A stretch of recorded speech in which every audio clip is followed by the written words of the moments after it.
15, verset 10. La Bible nous dit, tu as soufflé et la mer les a recouverts.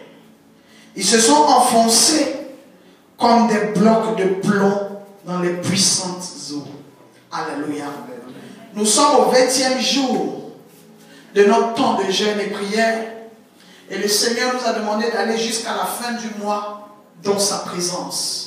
Donc nous continuons de découvrir des mystères, de vivre des temps et des moments extraordinaires dans la présence de Dieu. Alléluia.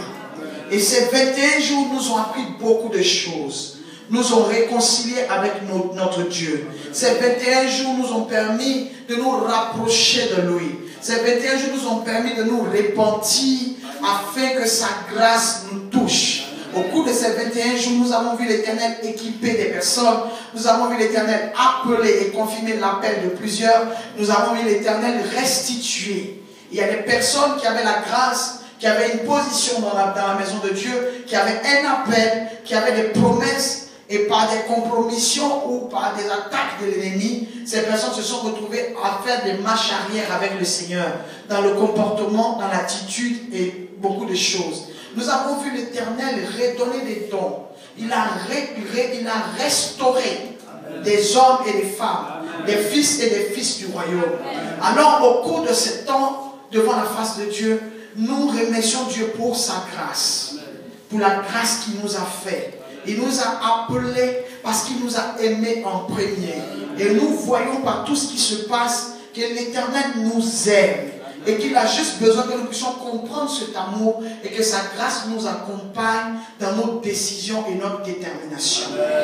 Lorsque nous étudions le livre d'Exode 15 et que nous arrivons au verset 10, on entend encore parler du souffle de Dieu. Mais cette fois-ci, le souffle de Dieu n'a pas été fait sur les hommes. La Bible dit dans Exode 15, tu as soufflé et la mer les a recouverts. Ils se sont enfoncés comme des blocs de plomb.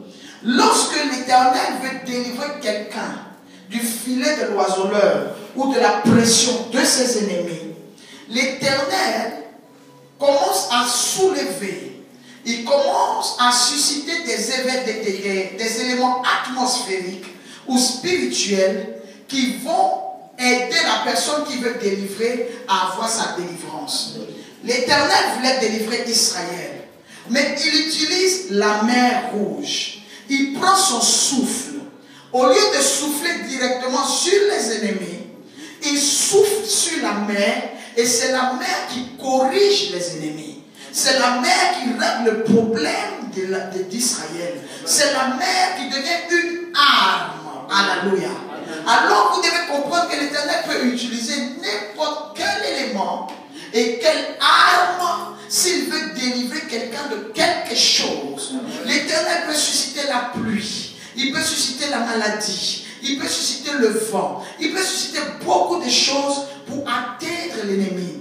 Lorsque l'ennemi veut atteindre la vie d'un enfant de Dieu, il utilise aussi souvent des choses atmosphériques pour pouvoir toucher la vie de la personne. Il peut attaquer la personne dans les songes, il peut attaquer la personne par une situation, une maladie qui est censée être normale, mais quand vous regardez la profondeur, vous regardez les fondements, l'ennemi passe par la maladie pour atteindre notre but. Alléluia. Mais celui-même qui a institué ça et qui a cette stratégie de travail, c'est l'Éternel, c'est Dieu. Alors l'Éternel, pour corriger les Égyptiens, au lieu de les frapper directement, il utilise un élément humain, un élément vivant pour les atteindre. Je dis à quelqu'un ce soir que l'Éternel va utiliser des éléments de ton atmosphère pour régler le problème de tes ennemis. L'ennemi pense que c'est lui qui est le maître de la stratégie d'attaquer les gens par la maladie, d'attaquer les gens par les accidents, de lancer des sortilèges très bizarres qui atteignent les gens. Au cours de ces 21 jours, nous sommes au 20e jour, l'Éternel va reprendre sa position dans ta vie en faisant à l'ennemi ce qu'il t'a fait toute la vie. Toute la vie, il est passé par des subterfuges et par des stratégies pour pouvoir t'atteindre, pour pouvoir te retarder. Tu dois aller déposer tes dossiers dans une entreprise, tu vois l'ennemi qui passe déjà dans le cœur de la personne qui doit te recevoir pour fermer le cœur de monsieur ou de la dame, te concernant. Tu dois aller chercher du sang pour quelqu'un qui est malade. Quand toi tu arrives, la période où tu dois aller chercher le sang, on te dit qu'il n'y a pas de sang. Si l'ennemi veut tuer la personne qui n'arrive pas à l'atteindre directement, il utilise alors des éléments atmosphériques ou des besoins naturels dont vous avez besoin pour abréger la vie de la personne. On dit que la personne est morte parce qu'il n'y avait pas de sang, mais l'ennemi peut avoir été à la base de ce manque de sang, à la manque de sang. Mais je dis à quelqu'un ce soir que l'ennemi va utiliser des stratégies. Mais arrivé à un moment, le Seigneur va lui montrer, le roi des rois, l'Éternel va montrer à l'ennemi qu'il va se retrouver coincé dans ses habitudes. Je parle bien. Je dis à quelqu'un, l'Éternel va corriger tes ennemis en les rendant coincés. Il va les positionner dans un système qui va les coincer.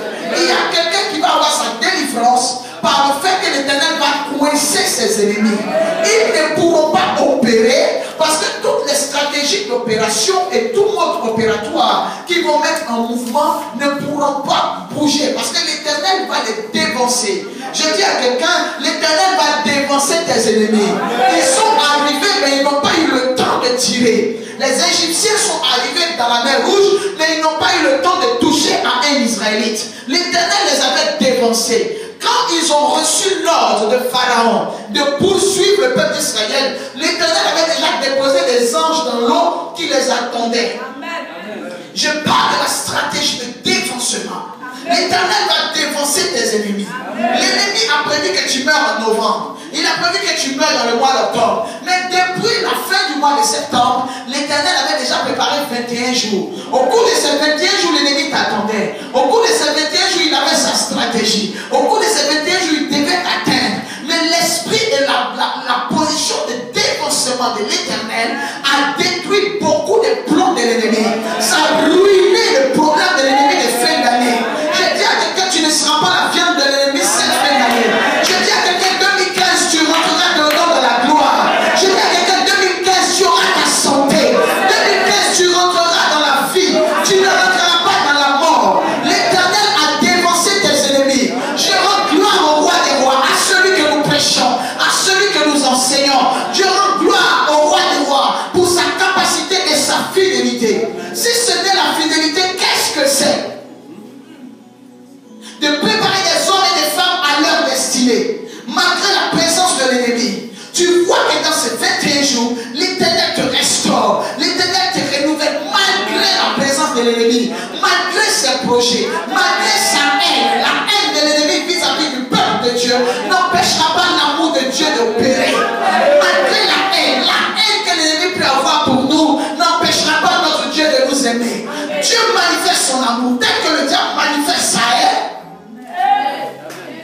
dès que l'ennemi manifeste sa haine vis-à-vis de nous, la manière que l'Éternel utilise pour pouvoir répondre à l'ennemi et confirmer qu'il aime son peuple, c'est par sa manière de l'aimer. L'ennemi veut des fois nous pousser dans des situations où l'Éternel va enlever sa main sur nous, où l'Éternel va nous rejeter, où l'Éternel va nous répudier, où l'Éternel va nous dire qu'il ne veut plus de nous. Mais l'Éternel, dans cette période où l'ennemi est prêt à ce que à voir que l'Éternel nous laisse tomber, c'est dans cette période que le Seigneur dit, venez dans ma présence, venez devant ma face, rentrez dans le jeûne et la prière. Et nous rentrons, nous voyons l'Éternel nous remplir, nous le voyons nous faire monter à sa table par la Sainte Seine, nous le voyons nous guérir, nous le voyons nous... Oh.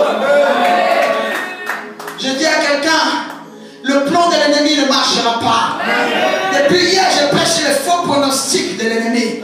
Je dis à quelqu'un aujourd'hui que la loi de Dieu et la promesse de Dieu sont les deux choses qui ne changent pas. Sinon, tout ce que l'ennemi fait va changer. Tout ce qu'il fait n'a pas de valeur parce que ce n'est pas consigné dans le plan de Dieu. C'est ce qui est consigné dans le plan de Dieu qui demeure. C'est ce qui est déclaré par l'Éternel qui demeure. Toute autre chose qui n'a pas été proclamée par le Seigneur, toute autre chose qui n'a pas été annoncée par le Seigneur, toute autre chose qui n'a pas été soutenue par le ciel va finir par passer. La maladie va passer parce que la maladie n'est pas soutenue par le ciel. Le chômage va passer parce que ce n'est pas soutenu par le ciel. L'échec va passer parce que ce n'est pas soutenu par le ciel.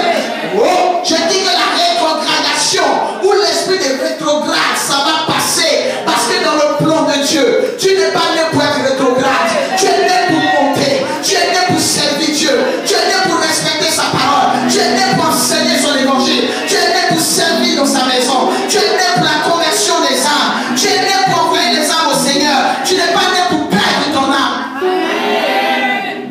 Je dis à quelqu'un ce soir, demande la grâce de Dieu. Réclame la grâce de Dieu aujourd'hui. Demande la grâce de Dieu de t'accompagner, de te visiter.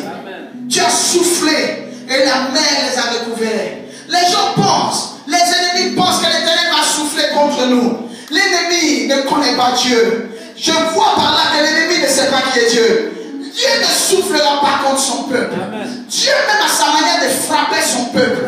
Mais il ne peut pas frapper son peuple pour le livrer à ses ennemis. Même lorsqu'il y a eu le dénombrement et que David a fait le dénombrement, Dieu était fâché. Avant que David n'aille acheter l'air d'Avna, avant qu'il aille acheter le terrain pour pouvoir faire son sacrifice, Dieu lui a dit, qu'est-ce que tu veux? Il y a eu 3 choix. Le fait que Dieu le frappe, le fait que Dieu le livre à ses ennemis, ou le fait que Dieu frappe son bétail.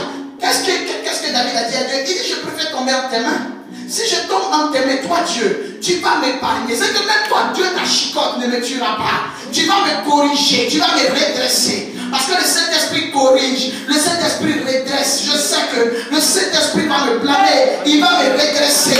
Mais je vais pouvoir me relever. Mais je préfère tomber entre tes mains, Seigneur, que de tomber entre les mains de mes ennemis. Je dis à l'Éternel aujourd'hui, je préfère tomber entre ses mains que de tomber entre les mains de mes ennemis. L'Éternel ne te tuera pas. L'Éternel va te corriger. L'Éternel va te redresser. L'Éternel va t'enseigner. Mais il ne te laissera pas entre les mains de tes ennemis.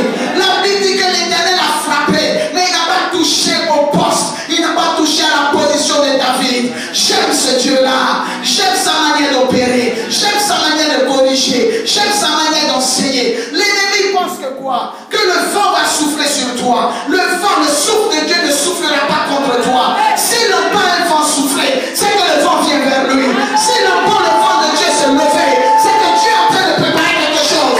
L'ennemi ne sait pas que Dieu t'a choisi en premier, que Dieu t'a aimé en premier, qu'il a mis son cœur sur toi, qu'il t'a mis en part, il t'a sélectionné, il t'a prévu pour un but. Le but de Dieu est la priorité de Dieu.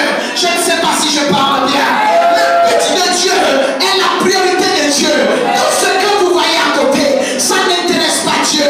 S'il dit que tu atteindras ton but, il se battra jusqu'à ce que tu atteignes ce but du nom de Jésus. Ton souffle.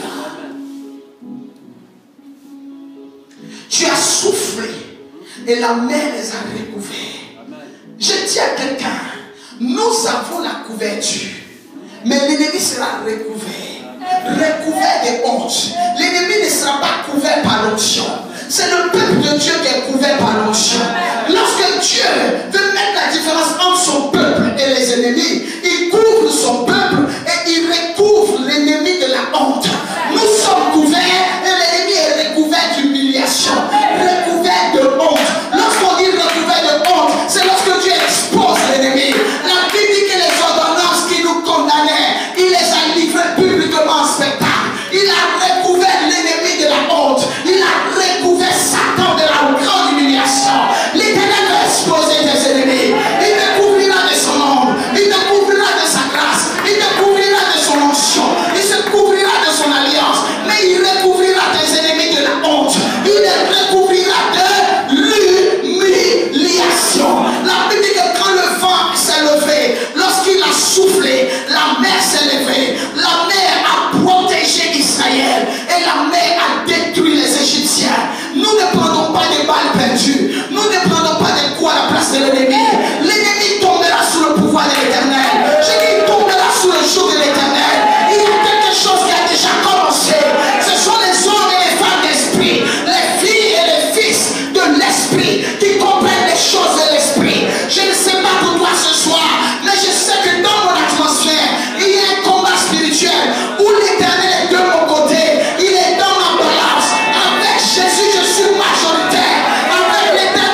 la lune. Il utilise tout cela pour enfermer ta vie. Mais c'est Dieu qui a le dernier mot.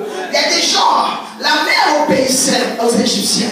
Mais quand Dieu s'est levé, la mer a commencé à obéir à Dieu. Je dis à quelqu'un, s'ils ont planté la malédiction dans le soleil te concernant, dans la lune, dans la nuit, dans le jour, s'ils ont parlé au vent, l'Éternel va parler. Il va souffler sur l'atmosphère. Il va souffler dans le soleil. Il va souffler dans la nuit. Il va souffler sur la mer. Il va souffler dans les montagnes. Il va souffler dans les vallées. Il va souffler dans les forêts. Souffler dans la savane. Je te dis que l'atmosphère n'obéira plus à tes ennemis. L'atmosphère n'obéira plus à Satan. N'obéira plus à Lucifer. Lorsque le souffle de Dieu se lève, lorsque la puissance de Dieu se lève quelque part, l'obéissance se soumet. L'obéissance se positionne. Je dis à quelqu'un, le souffle de Dieu vient vers tes ennemis. Ils libéreront ta grâce. Ils libéreront ta vie. Ils libéreront tes projets. Ils libéreront ta société. Ils libéreront tes partenaires. Ils libéreront tes entrailles. Ils libéreront ton mariage. Ils libéreront ton ministère. Ils libéreront. Je dis que ce sera libéré. La puissance de Dieu travaille. La puissance de Dieu agit. La puissance de Dieu opère. Oh! Il les a recouverts. Lorsqu'il a soufflé, la mer ne respectait plus les principes. La mer ne respectait plus les Égyptiens. La mer s'est soumise, je parle bien. La mer s'est soumise à celui qui a créé. Ça s'est soumis au Créateur. J'ai dit à quelqu'un, il y a une onction de soumission. J'entends dans mon esprit une onction de soumission qui est en train de souffler dans l'atmosphère. Ils feront allégeance. J'ai dit que tout genou fléchira. Et les langues confesseront que Jésus est Seigneur. La nature confessera. L'atmosphère confessera. Ta famille confessera. Tes ennemis confesseront. Le voisinage confessera. Le temps de confesser qu'il est roi des rois est arrivé. Le temps de reconnaître qu'il est le Almighty est arrivé. La puissance de Dieu en mouvement. Il a soufflé. Et la mer a obéi. L'obéissance des choses atmosphériques est arrivée. Je te dis la vérité. Les ennemis vont parler au soleil. Le soleil va refuser d'obéir. Parce qu'il y a un souffle. Au cours de ces 21 jours, la puissance de Dieu est en train de donner des ordres à la nature. Au cours de ces 21 jours, la puissance de Dieu est en train de donner des ordres aux fétiches de ta famille. Dis laisser, libérer, abandonner, renoncer. Mettez-vous à genoux. Parce que cette fille, cet homme, cet enfant, ce monsieur, vous ne pouvez pas toucher à sa vie. Vous ne pouvez pas toucher à sa grâce. Vous ne pouvez pas toucher à ses promesses. Vous ne pouvez pas toucher à ses prophéties. Parce que le souffle de Dieu est en train de passer. Amen. Alléluia. L'Esprit de Dieu en mouvement. Ils doivent obéir. Je dis qu'ils doivent obéir. L'atmosphère doit obéir. Je parle au soleil. La puissance de Dieu déclare que le soleil doit obéir. Un homme qu'on appelle Josué, la Bible dit qu'il était de la même nature que nous. Lorsque le souffle de Dieu a touché sa bouche, lorsque le souffle de Dieu a touché sa puissance, a touché son atmosphère, la Bible dit qu'il s'est levé. Il a regardé le soleil qui était la force des Gabaonites. Ils attendaient que la nuit vienne pour pouvoir opérer. Il a dit soleil, tu restes là. Je t'utilise pour fragiliser mes ennemis. Je déclare que c'est ce que je dis que tu fais. La terre Gabaonite était la terre propriétaire de la position du soleil ce jour-là. Mais un homme étranger est venu donner un ordre. Et l'ordre a été opéré. L'ordre a été exaucé. L'ordre a été respecté. Je dis à quelqu'un, nous les héros, mais nous n'avons pas de territoire. La puissance de la parole ne respecte aucun principe. La puissance de l'action ne respecte pas les principes humains. Les principes de sorcellerie, les principes d'envoûtement. Je parle de la parole prophétique. La parole qui crée, la parole qui déclenche, la parole qui déclare, la parole qui provoque, la parole qui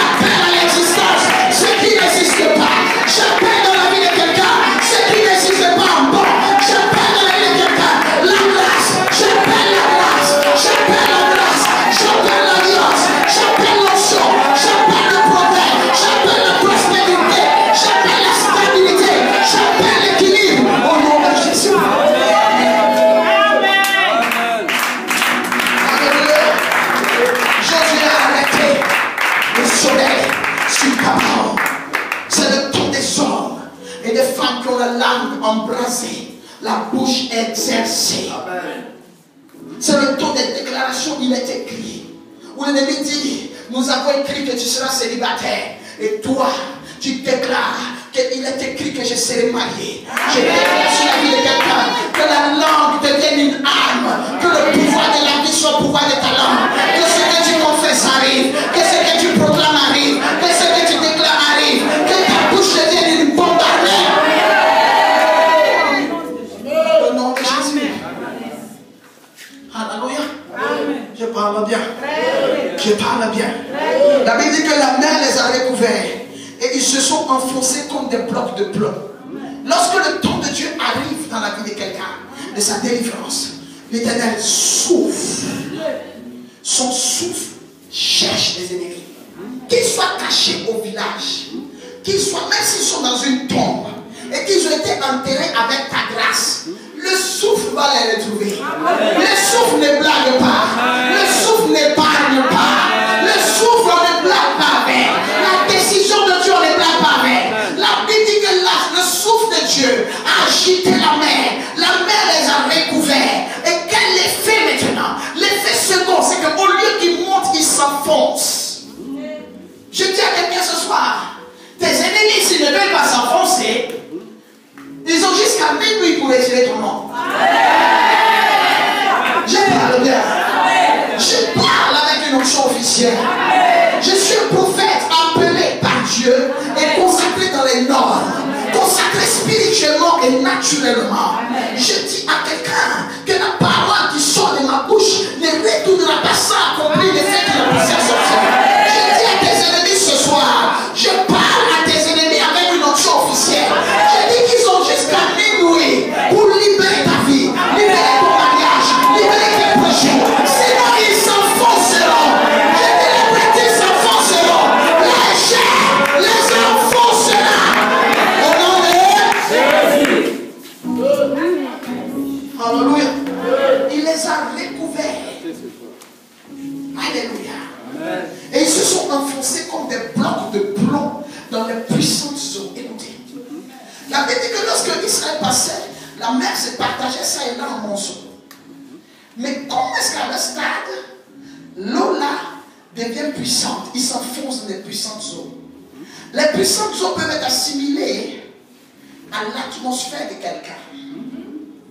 Tu peux être en train de marcher, mais ton niveau spirituel, ton niveau de vie, de jeûne et prière, ta consécration, ta compréhension des choses de Dieu, le déblocage mental et spirituel que tu as, ça fait qu'autour de toi, les gens voient le feu ou l'eau. Celui qui va s'approcher de ton atmosphère, tu penses que je blague avec toi, c'est parce que tu ne sais pas ce que tu es devenu. Si tu savais ce que tu es devenu au cours de ces 21 jours, tu n'as pas blagué avec ta vie. Ces puissantes eaux-là sont autour de toi. Amen. Je dis à tes ennemis, ils sont jusqu'à minuit. Amen. Je parle comme de la blague. Mais à minuit, je serai couché ici. Tu vas voir ce qui va se passer. Jusqu'à minuit. C'est le deadline. C'est jusqu'à minuit. L'ennemi ne libère pas. Quelle que soit leur position, ils s'enfoncent. Dieu donne toujours l'opportunité à quelqu'un de se repentir. Oui, je suis sorcier, mais je vais laisser. Je me répands. Dieu le prend. Mais il y a l'heure, il y a le temps. La repentance se fait dans un temps. Minuit deadline. Ce qu'ils vont voir à partir de minuit va les obliger à laisser, mais malheureusement, ça ne sera plus pour la conversion, mais pour l'enfoncement. Je mets dans ton atmosphère une puissance d'enfoncement pour tes ennemis. Tout ennemi qui s'approche de toi avec une mauvaise intention, un ennemi évidemment avec une mauvaise intention, ou toute personne qui s'approche de toi, tu ne sais même pas que c'est ton ennemi. C'est son enfoncement qui te déclarera son identité. J'ai dit à quelqu'un, quand ils étaient tous dans la mer rouge, ils étaient confondables, je parle bien. Ils étaient tous dans la mer rouge, ils étaient confondables. Mais c'est quand on a commencé à voir ceux qui s'enfonçaient, on a commencé à faire le tri. On savait que ceux qui s'enfonçaient, en fait, étaient les ennemis d'Israël. Ils étaient tous dans l'eau, mais ils n'avaient pas le même état d'esprit. Tous ceux qui ont un état d'esprit contraire à toi, un état d'esprit contraire à ta percée, état d'esprit promotion, état d'esprit contraire à ta restauration, état d'esprit contraire à ton élévation. Je dis qu'ils vont commencer à s'enfoncer. Et ce qui sera plus grave, quelqu'un me dit comment? Ce qui sera plus grave, quelqu'un me dit comment? Quelqu'un me dit comment, famille, comment? Ce qui sera plus grave, c'est que tu ne pourras pas les aider.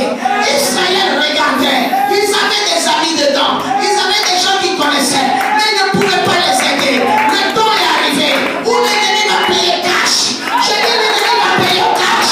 On ne pourra pas les aider, on ne pourra pas les libérer.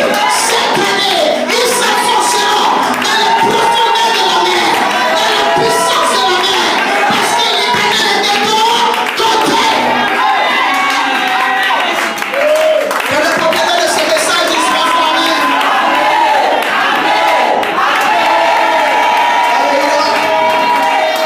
Nous allons au verset 11. Le verset 11 dit: qui parmi tous les dieux, ô Éternel, qui est semblable à toi et qui est comme toi, paré de sainteté et redoutable et digne de louange, opérant des prodiges. Oh. Qui parmi les dieux, alléluia. Nous ne sommes pas à un stade, je finis dans 5 minutes, je continue demain. Nous ne sommes pas à un stade où nous luttons à faire de Dieu. Mais quand quelqu'un dit que toi tu n'es pas de Dieu, tu n'es pas de son Dieu. Sinon tu es de Dieu. Parce que c'est la puissance de Dieu des fois qui opère dans la vie des gens qui fait que les gens disent que ce n'est pas Dieu, que c'est le Dieu.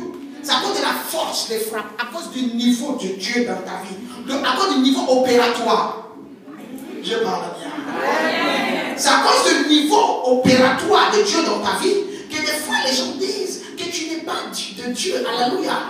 Il parle, Moïse parle, il dit: oh Dieu, parmi les dieux. Alléluia.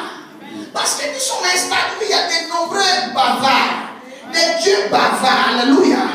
Qui est semblable à toi? Alléluia. La Bible dit qui parmi tous les dieux. Nous sommes d'accord qu'il y a différents dieux. Que les gens me disent que tu n'es pas de Dieu. Ça dépend de ce qu'ils appellent Dieu. Parce que si c'est un Dieu échouiste, je ne suis pas de ce Dieu vraiment. Si c'est un Dieu handicapé, je ne suis pas de ce Dieu. Si c'est un Dieu qui fait des scarifications, je ne suis pas de ce Dieu. Élie a demandé: où est votre Dieu? Il dort, il boit, il est en voyage ou il est malade. Donc ils sont en train de parler. Chacun parle de son Dieu. Mais c'est celui qui descend le feu, c'est lui-là qui est Dieu. Ce n'est pas celui dont proclame Dieu qui est Dieu, mais c'est le Dieu qui parle, qui répond par le feu.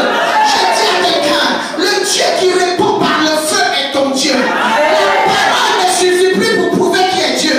Ce ne sont pas les bavardages et les verdiages creux qui vont démontrer que quelqu'un a Dieu. La parole de Dieu atteint un niveau maintenant où elle est manifeste. C'est-à-dire qu'elle est prêchée et agissante. On la prêche, elle opère. On la prêche, elle se manifeste. On la prêche, elle se matérialise.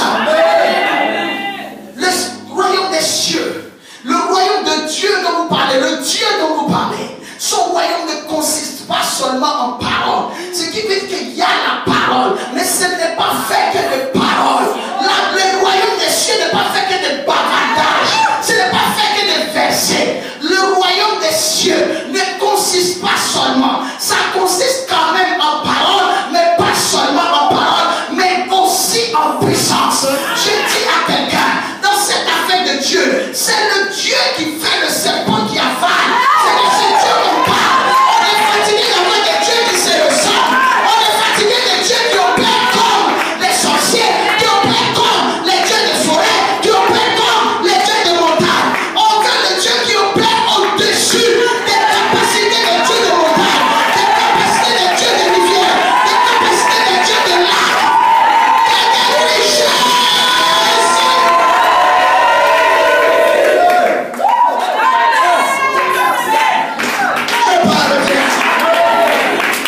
Lorsque Jésus est arrivé, il a commencé à opérer, il a commencé à manifester les dons.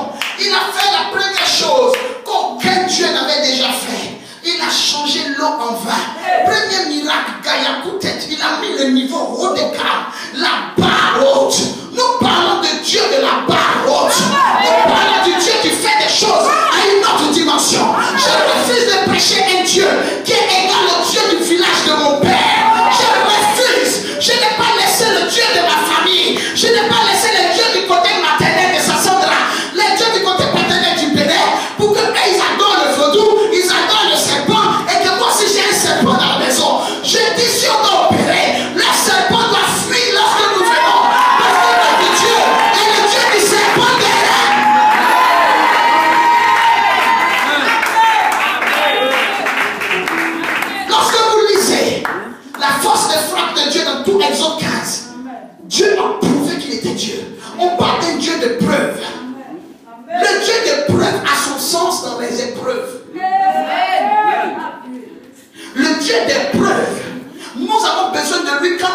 dans les épreuves.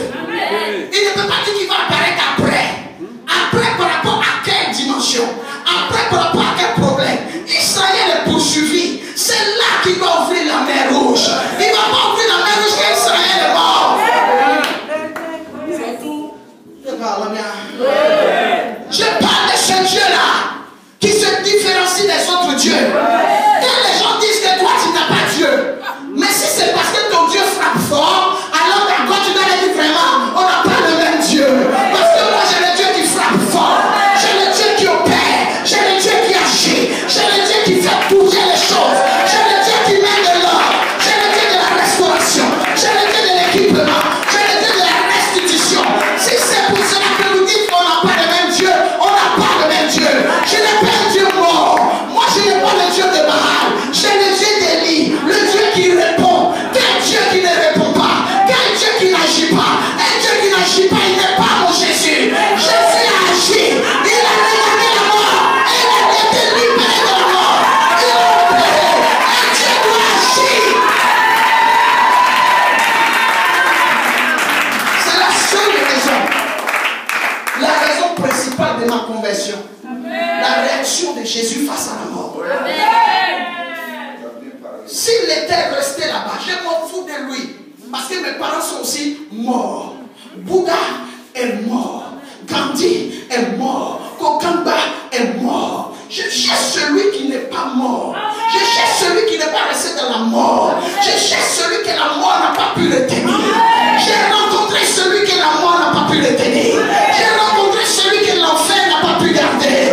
Et je dis celui-là est mon Dieu. Parce que c'est un champion. Parce que c'est un gagnant. Parce que c'est le roi des rois. Parce qu'il est le Messie. On l'appelle Yeshua HaMashiach.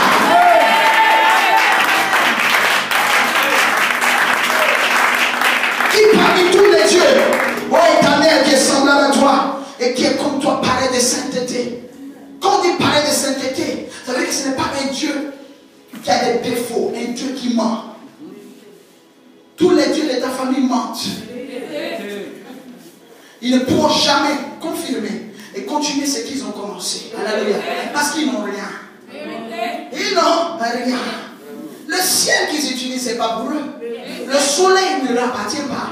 L'atmosphère ne leur appartient pas. Même les démons aujourd'hui qui opèrent, ils n'appartenaient pas à Satan. C'était des anges. Il n'a rien créé. C'est un emprunteur. Satan n'a jamais fabriqué d'anges pour travailler pour lui. C'est eux qui l'utilisent pour travailler. Si Dieu ne les avait pas créés, il allait rester chômeur. Je parle bien. Quelqu'un dit c'est quelque chose qui se passe. Alléluia. Alors un homme qui n'a rien créé, un être, je ne sais même pas qu'est-ce qu'on appelle, un esprit, un homme, un monsieur, je ne sais pas, qui n'a rien créé ne peut pas m'effrayer. Même nous-mêmes où nous sommes là, nous créons. Lui est incapable de créer. Et c'est ça son problème. Parce que Dieu a mis la capacité de créer. Il a dit faisons l'homme à notre image et à notre ressemblance. C'est que l'homme va créer. Ne me confondez pas aux agents des ténèbres. Il ne peut rien créer. Il ne peut rien appeler. Nous prions pour les gens finissent, ils partent. Si l'ennemi guérit quelqu'un, la personne va payer ça d'une manière ou d'une autre. Ça va réclamer sa famille. Ça va réclamer ses enfants. Alors ne nous confondez pas. C'est nous faire rétrograder. Nous traiter de sorciers, c'est nous insulter. Ils sont petits.